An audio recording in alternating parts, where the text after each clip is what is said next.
The Colorado Dream, Newcomers Welcome, is sponsored by Ames Community College. This podcast is serialized. If this is your first time listening, it's best to start at the beginning.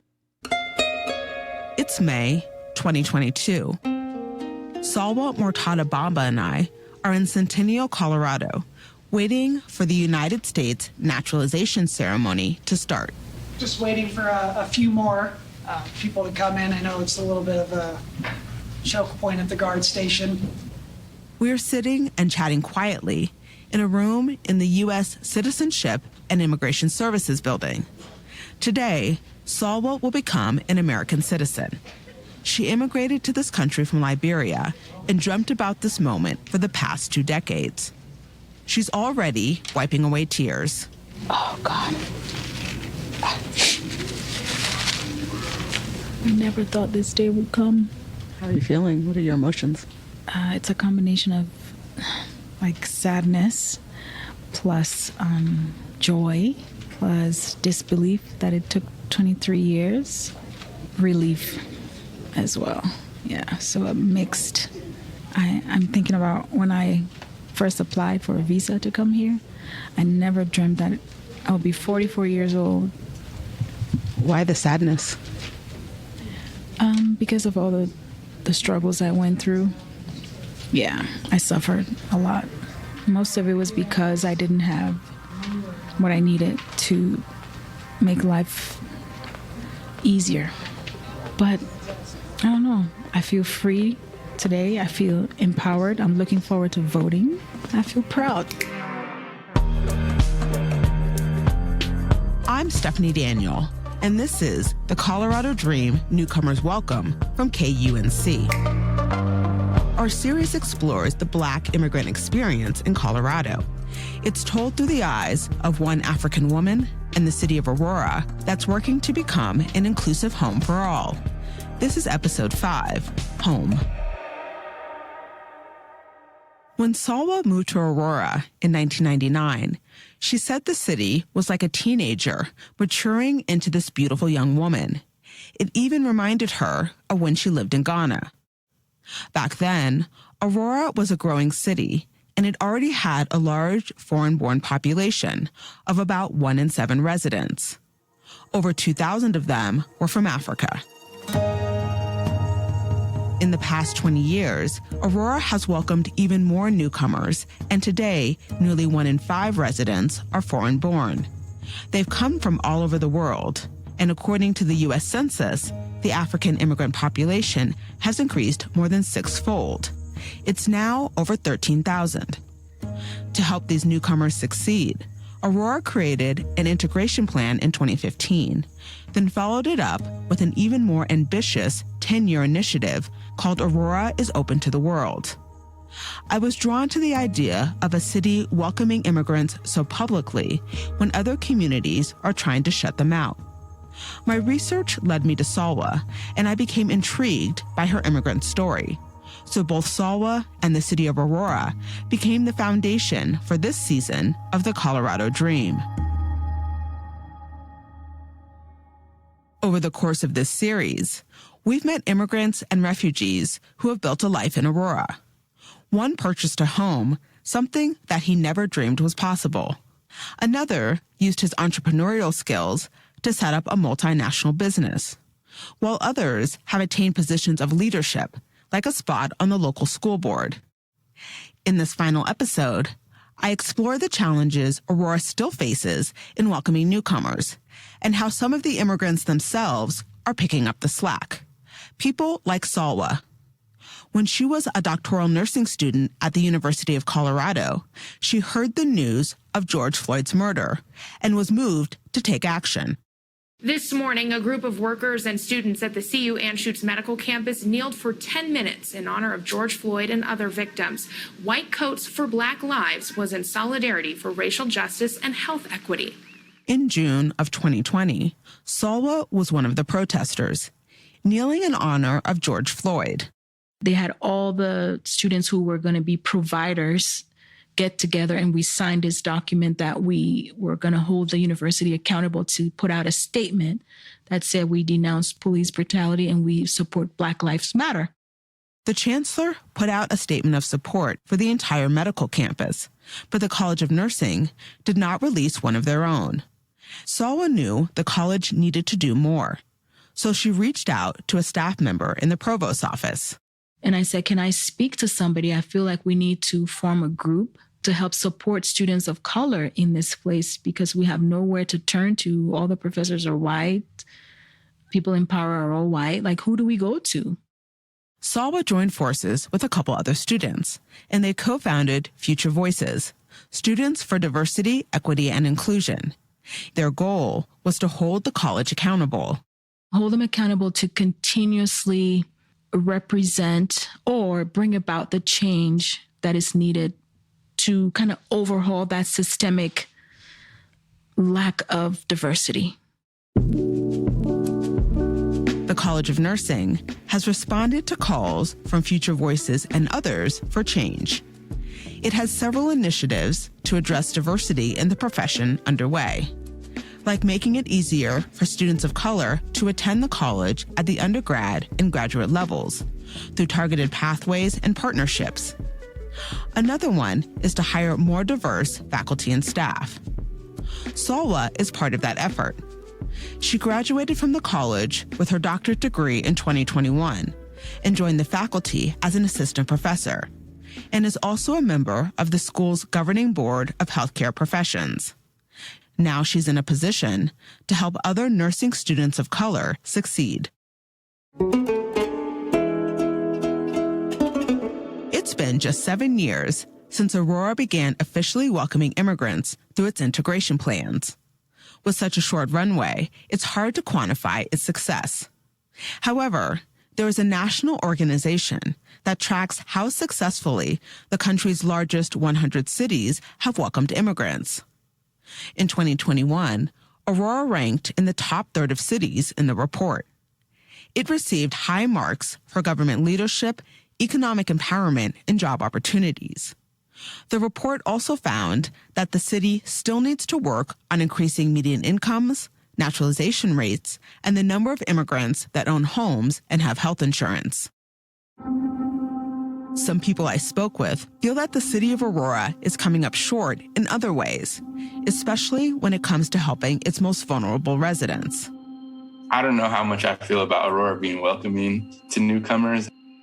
Matthew Mengesha is the son of East African refugees. He was born in Colorado Springs and raised in Denver. He's a policy advocate and works on city and state-level policies that support the successful integration of immigrant and refugee communities. Personally, he's not entirely sold on Aurora's integration plan. I think it just happens to be the city that people were relocated to, right? Like it more so had to do with the affordability of Aurora, in my opinion, than it had to do with Aurora wanting immigrants and refugees in their city. Matthew commends the city for hiring immigrants and refugees like Ricardo Gambetta, an immigrant from Peru, to head up the Office of International and Immigrant Affairs. But he says that Aurora's commitment to foreign-born residents should be judged by what the city is doing now to help those most in need. You go to East Colfax and you look at the homeless population, a large portion of them are African immigrants, are Asian immigrants, are immigrants, Latin American immigrants. So it's in one hand saying we support them because we want their tax revenues. We support the good ones that generate taxes, that are business owners. But for the rest of the low-income ones and the homeless ones or the at-risk ones, we're not going to deal with them. Colfax Avenue is the longest commercial street in the U.S., running east to west for more than 50 miles. The eastern end connects Aurora to Denver, where the two cities meet, and in the surrounding neighborhoods, the rates of violence and crime are high compared to the rest of the Metro Denver area. And that's where you'll find Street Fraternity. My name is Yoel Gabremesco. My title here at Street Fraternity is Executive Director. And Street Fraternity's mission is to provide a place of brotherhood and personal growth for urban young men who are 14, 25-year-olds who voluntarily show up here. It's early May 2022, and we are standing outside the kitchen, where young men and volunteers are preparing hot meals that can be picked up daily by anyone in the community. So we'll go downstairs. We head down to the large basement with many rooms, including a recording studio, meditation space, and gym. There's another kitchen, and on the wall is a huge world map stuck with push pins that show where the young men are from. So majority of our participants throughout our existence have been former refugee young men coming from across Africa as well. Street Fraternity is open to all young men, but serves a lot of immigrants and refugees because their families have been resettled in the area. About half of them come from Aurora. The other half live in Denver. And we anticipate that we will also see maybe refugees from Afghanistan and potentially from Ukraine too at any given time. Yoel is an immigrant from Eritrea. He came to Denver in 1997 with his family after his mom won the visa lottery. He co-founded Street Fraternity in 2013 and is one of 6 guys on staff. He says they serve as consistent, positive role models for the 30 to 50 young men who stop by every day. It has a walk-in model, what Yoel calls a strategically unstructured space. The challenges that young men of color face, they lived in this structured life at schools, and when they are not abiding by these structures, then they're penalized for it.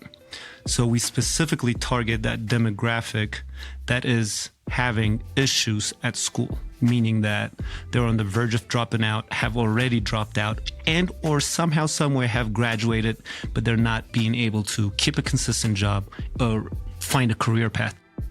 Street Fraternity chose its location on East Colfax because of issues in the surrounding Aurora and Denver neighborhoods, like violence, mental health, and alcohol and drug misuse. While the young men can come and go as they please, there is one rule everyone must follow: respect. Respect yourself, respect others, and respect the space and the time at Street Fraternity. And our hope is that they build that respect here within one another and take it outside to the parks, to the apartments, to the schools, to their homes, and to their significant others. Yoel lives in Aurora, and he says he's never heard of the Immigrant Integration Plan, but he doesn't think the city is doing enough. The reason that we exist is because we're needed here. We're wanted and needed, and as long as we're wanted and needed, we will remain here and be here. Coming up, the Aurora City Council votes on 2 crucial measures that would support undocumented residents. Would the clerk please call the roll? Councilmember Marcano? Yes. Councilmember Hilt? Yes. Councilmember Berzins? No.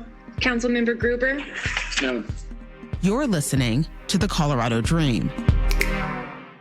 The Colorado Dream, Newcomers Welcome, is supported by Ames Community College, positioning learners to meet current and future workforce needs in Northern Colorado for more than 50 years. Info at ames.edu. The Colorado Sun is an award-winning news outlet founded by some of the state's top journalists. We bring our readers and listeners the most important stories in politics, education, the outdoors, and so much more. Listen to our podcast, The Daily Sun-Up, as our reporters go beyond the headlines to explore what makes Colorado tick. Whether it's the latest on the water crisis, conversations with leaders like Governor Jared Polis, or stories of activists, ranchers, or business owners, we shine a light on what matters most. Tune in on coloradosun.com or wherever you listen to podcasts.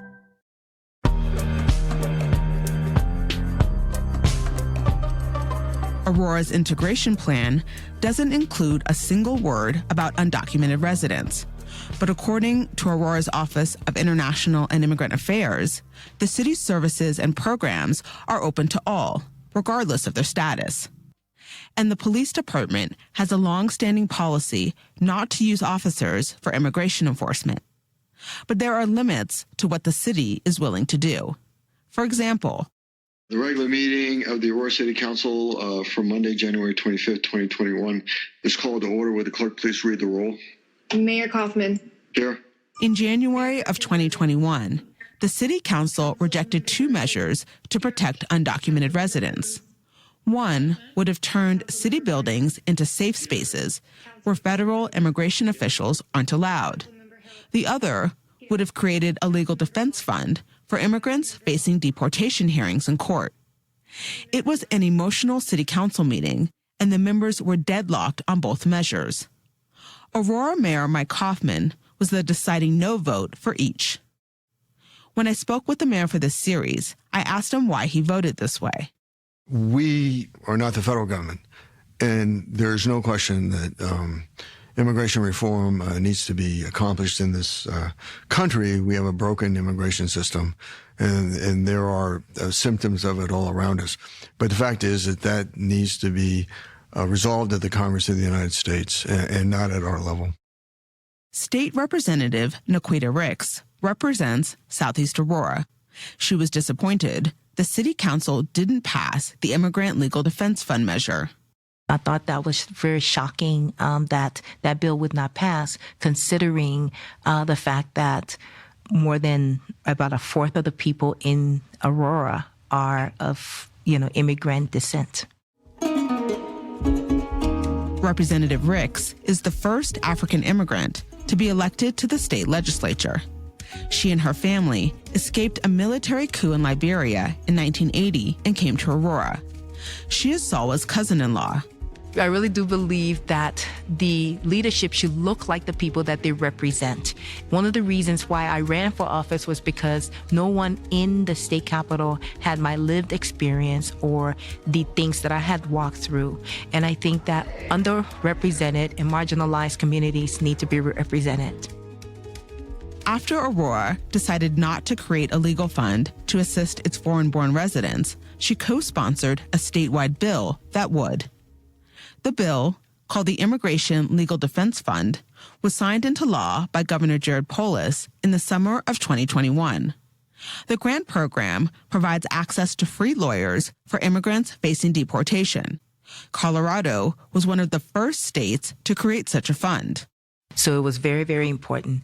And it also helped for municipalities like Aurora to be able to adapt these laws to support their immigrant constituents. One could understand if immigrants living in Aurora feel like they are receiving mixed messages about just how welcome they are. It doesn't help that the U.S. Immigrant and Customs Enforcement, or ICE, has a detention facility in town. It's run by the private prison group, GEO Group, which operates over 50 detention and correctional facilities across the U.S. On any given day, there are about 500 immigrants housed in Aurora's GEO facility. 70% of them do not have a lawyer. According to data from the Colorado Immigrant Rights Coalition, immigrants with legal representation are more likely to be released on bond and win their cases. And just like in other prisons or jails, Black immigrants are disproportionately incarcerated and more likely to face detention or deportation. It's pretty intense. I was blown away too when I first saw the stat. That's Matthew Mengesha again. As a policy advocate for the Spring Institute for Intercultural Learning, he was part of the coalition that helped Representative Ricks craft the state's Immigrant Legal Defense Fund bill. Serving immigrants is in Matthew's blood. His mom was a freedom fighter in Eritrea, fighting for the country's independence from Ethiopia. She was a badass. She was a soldier, came to the U.S., knew the struggles, knew what was going on. Here in Aurora, she is a community activist and has regularly visited detainees at the GEO facility. And she's also helped them get back on their feet after they've been released. So when Matthew worked on the legislation, he says it was a part of his job, but also personal. My mom's been doing this work for years and years and years. And so I was really brought into this work because she was doing it in terms of legal defense fund support for folks who are in the GEO facility. The Immigrant Legal Defense Fund was one of a dozen new laws the Colorado State Legislature passed in 2021 that aimed to protect and better the lives of immigrants. Before Salwa immigrated to the United States in 1998, she would sit on the beach in Liberia and daydream about coming to America. I didn't dream of a big house, a 2-car garage, a white picket fence, like the typical American dream. What she dreamt of was peace, quiet, and predictability, and she found that in Aurora. It's the opposite of what she experienced growing up amid Liberia's brutal civil war, the trauma of her sister's murder, being displaced, and at times fleeing for her life. She has accomplished so much, but she's still not satisfied. I'm part of this group called New American Leaders. So it's a nonprofit that helped to groom, train new immigrants to run for political office. Her goal is to run for state representative or state senator in a couple of years. I need to have a seat at the table to make some changes. Salwa also created a nonprofit to focus on healthcare in Liberia. It's called the Salwa Mourtada Foundation in honor of her sister. She wants to build a small medical clinic for women and children on her family's land there. And it's to help women and girls in healthcare education. So I want to promote healthcare education in Liberia, kind of a way of enabling and helping them create sustainable lives. And repeat after me. I hereby declare on oath. I hereby declare on oath. That I absolutely and entirely. Back in the U.S. Citizenship and Immigration Services Building, the naturalization ceremony is underway.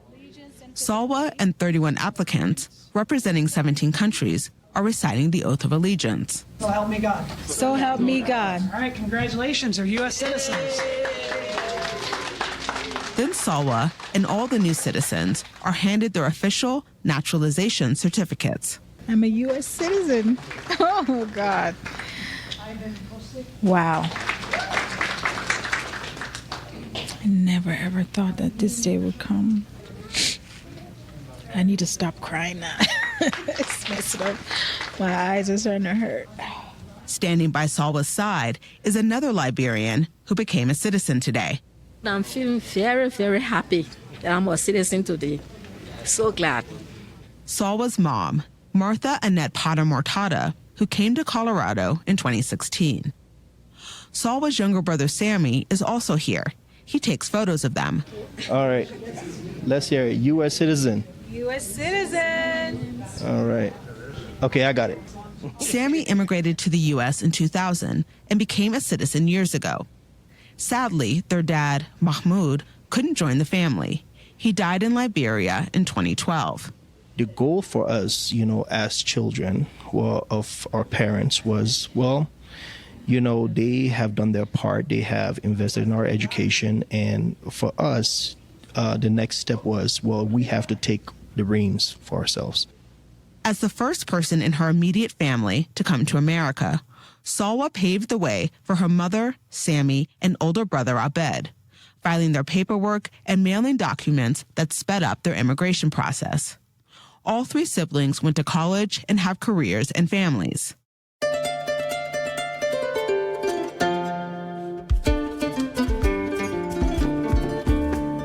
For Salwa, Fabrice Combo, and Kiki, and so many other immigrants and refugees who I interviewed for this series, Aurora has so much to offer. Affordable housing, festivals that celebrate their heritages, ethnic grocers that stock familiar foods, and organizations like Village Exchange Center that support their transition to life in America. There are downsides too. Some are unique to immigrants, like fear of deportation, and others are part of life in America: racism, gun violence, homelessness, and rising costs of living. When Salwa became a U.S. citizen, alongside her mom, she had to give up her Liberian citizenship. Her decision might be one of the greatest testaments of all to the integration work happening in Aurora and across Colorado, and a huge nod to the contributions of residents, homegrown and foreign-born, who are helping immigrants feel welcome and feel at home. maybe even achieve some version of the American dream, which for Salwa has become more nuanced the longer she lives here. Because I've lived here 22 years and I've seen the inequality that exists, the disparities that exist.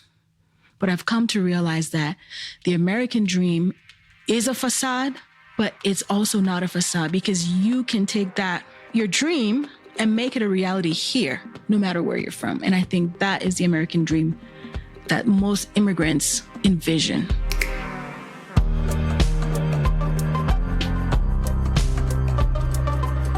The Colorado Dream, Newcomers Welcome, is a production from KUNC. It was written and reported by me, Stephanie Daniel. Editing by Johanna Zorn. Fact-checking by Kat Jaffe, with additional help from Adam Reyes. This season's theme song was composed by Jason Patton, who also sound designed and mixed the episode. Additional audio is from CBS News Colorado and Aurora TV. Ashley Jeffcoat is the digital editor. Special thanks to Chandra Thomas Whitfield, Robert Leja, Kyle Cunningham, and Kim Race. Sean Corcoran is KUNC's Executive News Director.